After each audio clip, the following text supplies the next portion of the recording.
오늘은 믿음으로 행동하는 성도라는 제목으로 말씀을 나누겠습니다. 성도들은요, 무엇을 하든 믿음으로 하셔야 합니다. 예를 들어서 헌금 하나를 해도 주위의 눈치 보면서 헌금하시는 것이 아니라 믿음으로 하셔야 합니다. 오늘같이 맥주 감사절 같은 경우에는 그 의미를 따라서 모든 것이 하나님의 은혜입니다 하는 이런 신앙 고백 가운데서 기쁨의 예물을 하나님 앞에 드리셔야 된다는 말씀입니다. 헌금도 믿음으로 그렇게 하셔야 됩니다. 교회에는 두 부류의 사람들이 존재하는 것 같습니다. 믿음으로 행동하며 믿음으로 순종하는 사람이 있는가 하면 믿음 없이 믿음 있는 척하면서 그렇게 행동하시는 분들이 있습니다.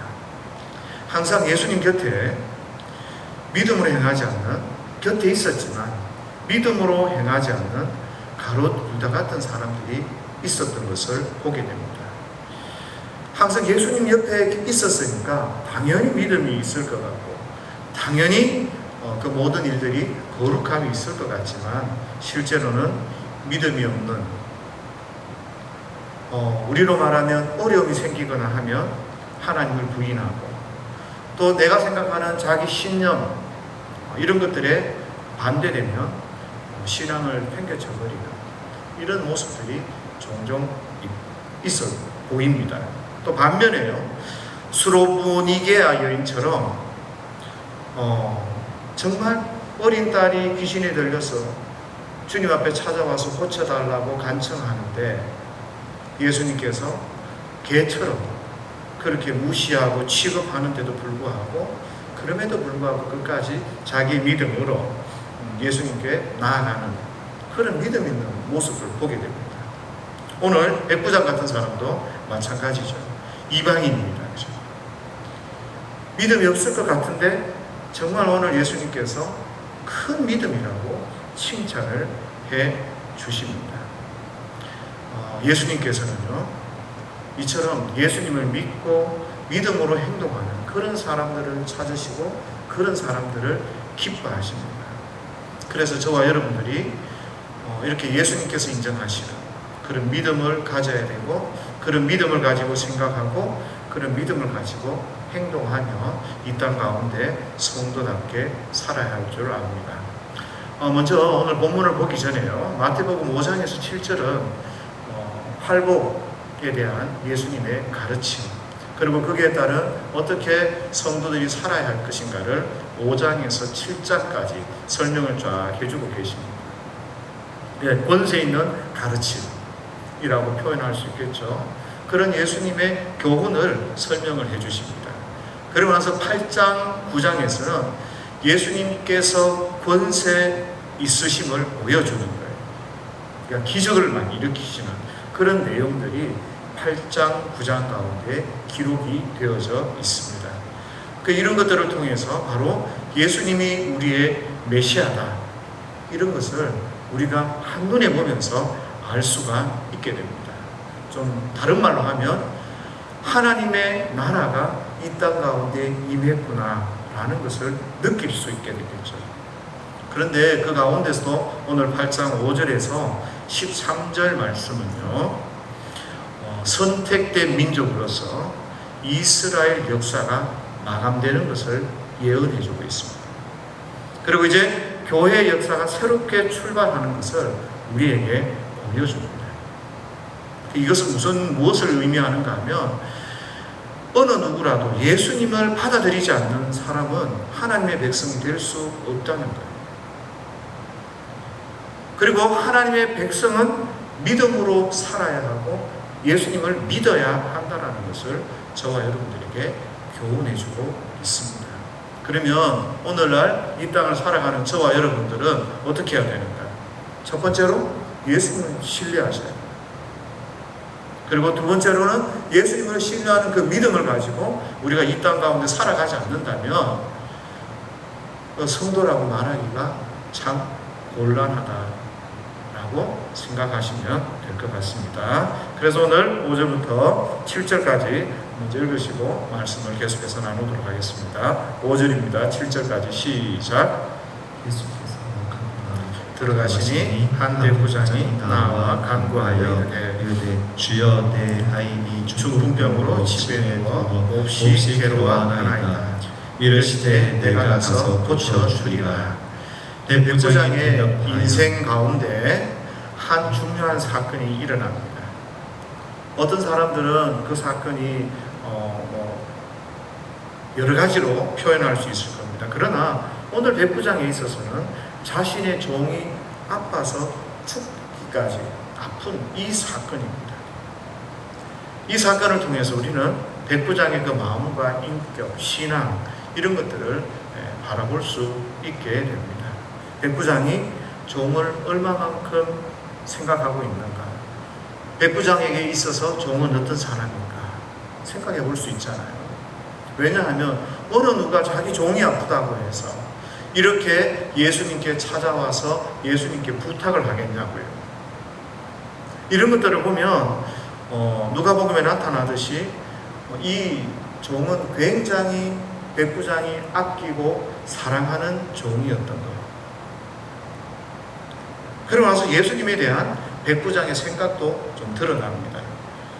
의사도 있고 또 부탁할 많은 사람이 있었을 때 하필 왜 예수님을 찾아왔는가라는 거죠. 예수님에 대한 확신, 예수님이 어떤 사람이라는 것에 대한 그런 생각이 없다면 예수님에게 부탁을 하고 찾아올 수 있겠는가라는 거죠. 그리고 주위에 있는 사람들이 이야기를 합니다. 이 백부장은 회당을 지어준 사람입니다. 하나님을 신뢰하고 하나님을 믿는 사람입니다. 이런 여러 가지 이야기들, 정보들을 우리에게 제공을 해줍니다. 그런데 어쨌든 이 백부장은요, 그런 많은 상황과 고민 이런 것들 가운데서 예수님을 찾고 예수님께 자기의 문제를 가지고 나아오고 있다는 것입니다. 그런 계기가 없었다면, 종이 아픈 계기가 없었다면 다른 방법을 통해서 예수님께 나왔을 거예요. 그러나 종이 아픈, 자기가 사랑하고 아끼는 이 종을 통해서 다시 한번 내가 왜 예수님을 찾아야 되는지, 그리고 내가 어떤 삶을 살아야 되는지 정리해 볼 수 있는 시간이 그에게 있었던 것 같습니다. 우리도 마찬가지죠. 우리가 하나님을 간절히 부여잡고 하나님을 간절히 찾을 때 언제 찾습니까? 힘이 들고 어려울 때, 내 인생이 뭔가 불안해질 때 주님을 찾기 마련입니다. 아무리 잘 나가던 사람도, 아무리 높은 사람도 그 몸에 병이 들면, 그리고 자기가 가지고 있던 것을 잃어버리게 되면 원망도 있지만 그 가운데 다시 한번 주님 앞에 나오는 그런 경우들을 우리는 많이 보게 됩니다. 그렇습니다. 어떤 사건, 어떤 이벤트, 어떤 상황 이런 것들을 통해서 사람들은 자기를 다시 한번 돌아보기도 하고 새롭게 발견하기도 합니다. 그리고 어떤 사람은 그런 사건들을 통해서 자기를 점검하기도 합니다. 내가 과연 어떤 사람인가? 나는 신앙생활 잘하고 왔는가? 아니면 나는 내가 지금까지 살아왔던 이 삶이 믿음의 삶이었는가? 고민하게 되는 겁니다. 그러면서 하나님 앞에 서서 회개하기도 하고 또 더 깊이 하나님과 나 사이 가운데서 기도하고 하나님의 뜻을 찾게 됩니다. 어떤 문제가 우리에게 생겼을 때요, 어떤 사건이 우리에게 터졌을 때 우리에게 주어진 그 삶의 상황, 이 사건들을 잘 지혜롭게 다루면 굉장한 신앙의 성숙이 일어납니다. 그리고 때로는 주님을 찾다가 주님을 발견하게 되고 내가 알지 못했던 하나님의 모습에 대해서 깨닫게 되기도 합니다. 그래서 사람들이 고백하죠. 모든 것이 하나님의 은혜입니다. 왜요? 자기는 이때까지 잘 몰랐는데 어떤 이 사건, 문제들을 통해서 하나님이 나의 주인이심을 깨닫기도 하고 하나님이 나와 함께 하셨음을 깨닫기도 하고 이런 일들이 있단 말입니다. 백부장도 그런 거죠. 자기 사랑하는 그 종을 통해서 내가 예수님 앞에 찾아오게 됐고 예수님 앞에 그 문제를 가지고 나오게 되었다는 겁니다. 여러분 생각해 보십시오. 어느 누구라도요, 아무한테 자기 자신의 문제를 가지고 나가는 사람은 없습니다. 이 문제를 가지고 나갈 만한 사람에게 내 사정을 이야기하기도 하고 고민을 이야기하기도 한다는 거죠.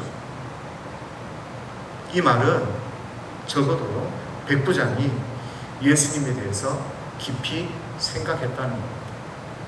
들리는 소문에 의해서 예수님이 어떤 분인지를 알았고, 또 그 예수님의 그 가르침을 통해서 더 깊은 감명을 받았고, 저분이 정말 우리와는 다른 분이다라는 이런 생각들. 어쩌면 그랬을 수도 있죠. 그런 모습들을 보기는 봤지만 내 안에 아직 확신은 없는, 그러나 적어도 그런 여러 가지 상황 가운데서 백부장은 결정했다는 거예요. 나는 내 문제를 가지고 예수님께 나아가겠다. 그리고 나는 내가 가지고 있는 이 문제를 예수님께 나아가서 의논하겠다라고 결정했다는 겁니다. 그 믿음이 온전했던 온전하지 않았던 어쨌든 백부장은 결정했습니다. 내가 예수님께 도움을 받아야 되겠고, 내가 예수님을 찾아야 되겠다. 그래서 예수님께 나와서 간구하게 되는 거죠. 그때 예수님께서 그의 간청에 응답하십니다. 뭐라고 말씀하십니까? 내가 가서 고쳐주겠다. 내가 가서 고쳐주겠다. 그런데 이 과정 가운데 이 백부장의 이 마음 가운데 여러 가지 생각이 있었던 것처럼 보입니다. 다른 그 누가복음에 보면 예수님께서 백부장의 집에까지 막 걸어가고 계셨어요. 걸어가고 계셨는데 그 주변 사람들을 통해서 예수님께 이런 요청을 합니다. 예수님, 우리 집에 들어오심을 나는 감당치 못하겠습니다. 이렇게 요청을 하시거든요. 그런데 오늘은 그 내용이 기록이 되어져 있지는 않습니다. 그렇죠? 이 말이 무슨 이야기인가 하면 백부장의 생각이 바뀌었다는 거예요. 백부장의 생각이 다른 사람들과 좀 다르게 반응하고 있다는 겁니다. 예수님이 자기 집에 오면 얼마나 좋고 영광스럽습니까? 그 시대의 슈퍼스타로 일어서고 있고 지금 많은 사람들에게 주목을 받고 있는 그분이 나의 집에 찾아오신다면 얼마나 큰 영광이 될까요? 그런데 갑자기 거절하는 겁니다. 예수님께서 우리 집에 오시는 것을 저는 감당할 수 없습니다. 집안 청소하기 싫어서? 우리 집이 너무 누추해서요? 아니면 예수님께서 오셔서 내 죄를 꼬치꼬치 깨물을까봐요? 그래서 내 사생활이 드러나고 하는 이런 것들이 불편해서? 그런 것 때문에 이 백부장이 다른 사람과 다르게 행동하고 반응하는 것은 아닙니다. 8절에서 9절입니다. 다 같이 읽습니다. 시작. 백부장이 대답하여되 주여, 내 집에 들어오심을 나는 감당하지 못하겠사오니 다만 말씀으로만 하옵소서. 그러면 내 하인이 낫겠사옵나이다. 나도 남의 수하가 있는 사람이요 내 아래에도 군사가 있으니 이더러 가라 하면 가고 저더러 오라 하면 오고 내 종도로 이것을 하라 하면 하나이다. 아멘. 감당이 안 되겠다. 예수님이 우리 집에 들어오는 것은 감당이 안 되겠다. 자신은 예수님을 모실 자격이 없다고 그런 생각을 하는 거예요. 갑자기 왜 이런 생각이 들었을까요? 우리는 두 가지로 생각해 볼 수 있습니다. 아까 말씀드렸다시피 긴가민가 하는데 예수님이 그 집을 가는 과정 가운데서 생각이 바뀌었을 수 있는 거예요. 맞아, 내가 긴가민가 했는데 아니야, 정말 예수님은 하나님의 아들이고 내가 감당할 수 없는 위대한 분이야 라고 생각했을 수 있고요. 아니, 처음에 말씀해 드렸을 때 정말 확실한 믿음이 있어서 긴가민가 하는 사람이 아니라 백부장은 너무 분명한 예수님에 대한 그 믿음이 있어서 그럴 수도 있을 겁니다. 그러나 어쨌든 백부장은 다른 사람들과 다르게 반응한다는 거죠. 세례 요한이요, 예수님 앞에 예수님께 세례를 줄 수 있는 사람입니까? 세례를 베풀 수 있는 사람입니까? 아니거든요. 그래서 세례 요한이 자기가 자격 없음을 알기 때문에 예수님이 세례를 받으러 오셨을 때 내가 예수님께 세례를 받아야 할 사람입니다, 이런 고백을 하지 않습니다. 그때 예수님께서 아니다, 하나님 뜻을 이루기 위해서 네가 나에게 세례를 베풀어라, 그렇게 이야기하는 거예요. 오늘 그런 마음인 거죠. 백부장은 예수님이 엄청난 권위를 가지셨고 내가 감당할 수 없을 만큼 높으신 분이고 내가 그렇게 우리 집에 모실 만한 그런 조건이 되지 않는다는 겁니다. 이 백부장이 예수님을 적당히 생각했다면 그러면 모실 수 있을 것 같아요. 그러나 예수님과 자기는 너무 엄청난 차이가 있다는 거예요. 백부장은 감히 주님을 모시기에 자기는 너무 부족한 사람이라고 생각하게 됩니다. 그래서 주님, 저희 집에 오시는 것을 저는 감당할 수가 없습니다. 왜 이 말이 주님에 대해서 경외감, 그리고 모시기에 너무나 부족한 그런 사람으로 생각하는 것으로 이야기가 될 수 있는가 하면 그 이후의 말씀이 주님 말씀만 하시면 됩니다, 말씀만 하시옵소서 라고 자기의 믿음을 고백하기 때문에 그런 거죠. 제가 생각하기에 주님이 저희 가정까지 오시지 않아도 주님이 말씀해 주시면 그러면 제 하인은 낫습니다. 지금까지요, 하나님께서는 이스라엘 백성들을 향해서 끊임없이 자기의 선지자들을 통해서 말씀하셨습니다. 그런데 이스라엘은 불순종합니다. 그리고 하나님의 아들이신 예수님이 오셔서 말씀하심에도 불구하고 여전히 이스라엘 백성들, 이 유대인들은 알아보지 못하고 불순종을 하고 있습니다. 우리는 그렇게 볼 수 있잖아요. 예수님은 왜 못 알아보지? 그렇게 큰 일들을 하면 당연히 알아야 되는 거 아니야? 이렇게 생각을 하거든요. 그런데 가만히 따져보면 우리는 이 유대인들보다 더 어리석은 사람들이에요. 그 예수님이 살아계시고 예수님이 이 땅에 오셨다고 말씀이 기록하고 있음에도 불구하고 믿지도 못하고 자기 마음대로 신앙생활하고 자기 신념대로 자기 고집대로 하나님의 말씀대로 순종하지 않는 것을 보면 우리는 오히려 더 어리석은 사람일 수 있다는 거죠. 그런데 오늘 백부장의 모습을 보십시오. 이런 모습들과는 전혀 반대의 말씀입니다. 말씀만 하시옵소서, 말씀하시옵소서. 이 고백은 저와 여러분들에게 있어서 믿음이 무엇인지를 깨닫게 하는 거예요. 믿음이 뭐예요? 믿음은요, 말씀을 믿고 따르는 거예요. 말씀을 듣고 순종하는 거예요. 백부장 그걸 알았단 말이에요. 세상의 권세도요, 가라고 하면 가고 오라고 하면 옵니다. 하라고 하면 합니다. 능력 있는 그 하나님의 말씀은 능치 못하심이 없지 않습니까? 능력 있는 하나님은, 예수님은 말씀만 하시면 내 하인이 나을 수 있습니다.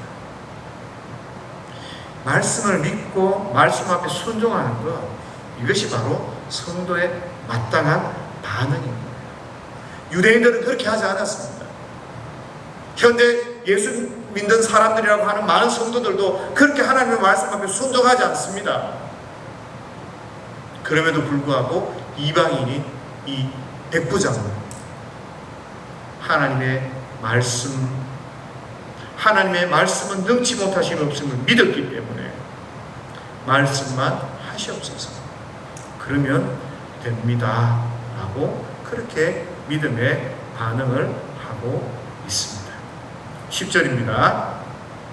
이 반응을 들으시고 10절 시작. 예수께서 들으시고 놀랍게 여겨 따르는 자들에게 이르시되 내가 진실로 너에게 이르노니 이스라엘 중 아무에게서도 이만한 믿음을 보지 못하였노라. 아멘.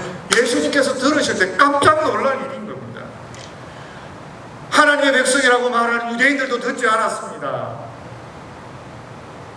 늘 율법을 바라보고 율법을 알고 깨우치고 있다는 그 바리새인이나 서기관이나 대제사장이나 하나님 앞에 가장 가까이 있다고 말하고 하나님 앞에 제사 지낸다는 그들도 듣지 않았습니다. 그런데 백부장이, 이방인이 듣고 있는 겁니다. 백부장이 이런 태도는 어떤 것을 드러냅니까? 예수님이 하나님이시라. 예수님은 우리와 다른 분이시라. 어떤 주석책이 이렇게 이야기했어요. 신적 통치자로 예수님을 드러내는 것이다. 이스라엘 중에 이런 믿음이 없었습니다. 오히려 하나님의 아들이 왔을 때는 그 자기의 권력을 지키기 위해서 2세 밑에 있는 아이들은 다 죽여버립니다. 그런데 이 이방인은 어떻게 해요?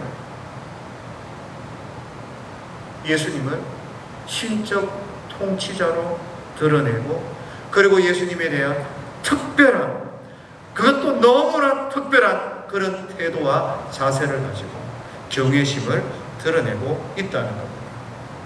이스라엘 중 누가 이렇게 했습니까? 이스라엘 중에서 왜 예수님이 이렇게 슈퍼스타가 되고 있습니까? 빵 주는 사람으로, 병 고치는 사람으로, 아니면 설교 잘하는 권세 있는 그런 말씀을 전하는 그런 선지자, 그런 청년, 그렇게 예수님을 대우하고 있는데, 이방인은, 이 백부장은 하나님을 알지도 못할 것 같은 이런 이방인은 신적 통치자로 그렇게 대우하고 있는 거죠. 백부장이 달랐습니다. 백부장은 예수님을 믿음으로, 말씀으로 자기의 종을 고칠 수 있다는 그 믿음을 고백함으로써 예수님을 신적 통치자로 인정하고 있는 것입니다. 정말 놀랍지 않습니까? 그런 믿음을 이스라엘이, 유대인이 가져야 되는데 이방인이 가지고 있습니다. 주님께서 칭찬하시는 거죠. 이스라엘 중에서 누구보다도 더 큰 믿음을 가졌다. 아무도 알아보지 못하는데, 아무도 인정해 주지 않는데 네가 지금 나를 그렇게 인정하고 있구나.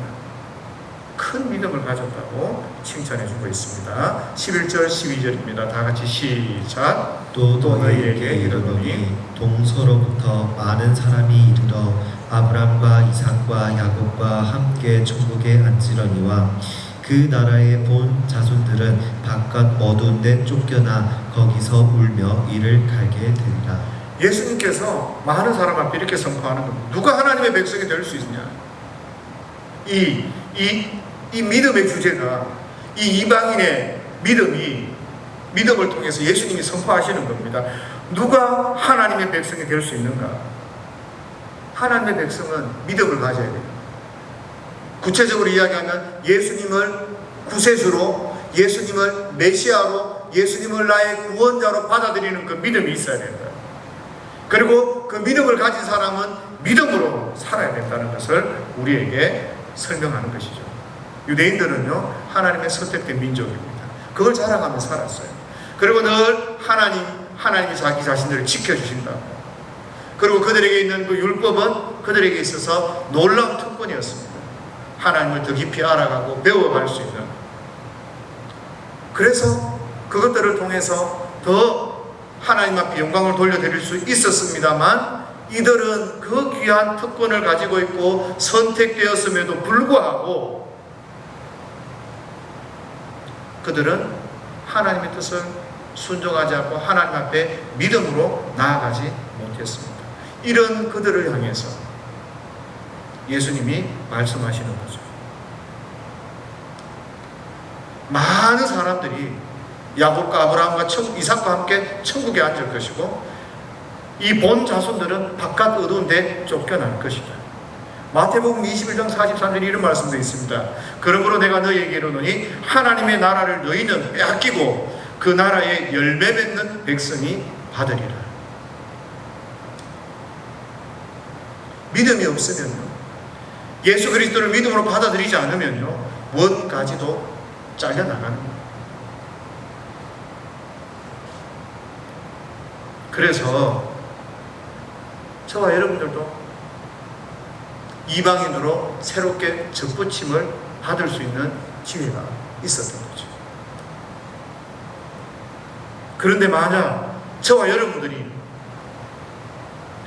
신앙생활을 하는데 어설피, 그리고 교회 다니면 괜찮겠지, 내가 그냥 이 정도 봉사하고 이 정도 이렇게 하면 괜찮겠지, 나 잘 믿는다고 착각하고 명목상 이름뿐인 그런 교인의 모습, 성도의 모습이면 굉장히 곤란하다는 거죠. 유대인과 다를 게 하나도 없어요. 유대인과 다를 게.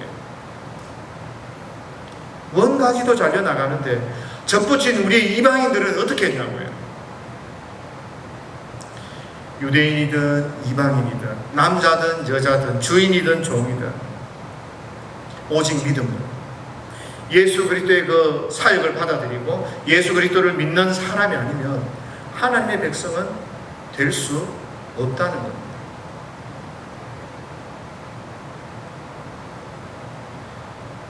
우리의 구원자 되신 예수님을 저와 여러분들이 만나고 그 예수님을 통하여서 우리의 모습들을 돌아보고 내가 믿음 안에 있는지 한 번쯤 생각해보고 고민해야 될 것 같습니다. 유대인들은 하나님의 뜻과 반대의 삶을 살았죠. 그래서 그들은 오늘 예수님으로부터 너희는 쫓겨날 것이고 너희가 받았던 그 서민의 그 선택권들은 빼앗길 것이다. 그렇게 선포하고 있습니다. 그러고 나서 13절입니다. 다 같이 시작. 예수께서 백부장에게 이르시되 가라, 내 믿음대로 될지어다 하시니 그 즉시 하인이 나으니라. 예수님께서 유대인들을 향하여서 너희는 빼앗길 것이다 말씀하시고 난 이후에 백부장에게 내 믿은 대로 될지어다 선포하십니다.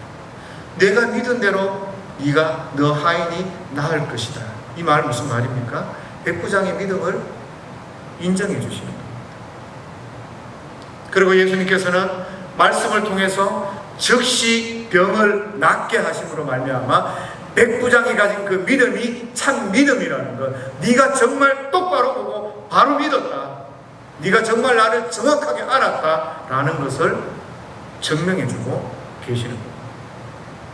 예수님의 말씀은요, 병을 낫게 하는 능력, 그 문제가 되겠습니까? 그렇죠? 하나님은 말씀으로 세상을 창조하셨습니다. 예수님께서 오늘 말씀으로 병든 자를 고치십니다. 하나님이 말씀하시면 그러면 병자도 아픈 자도 약한 자도 하나님이 새로 살리시고 새롭게 하시는 그런 놀라운 은혜와 능력들이 있습니다.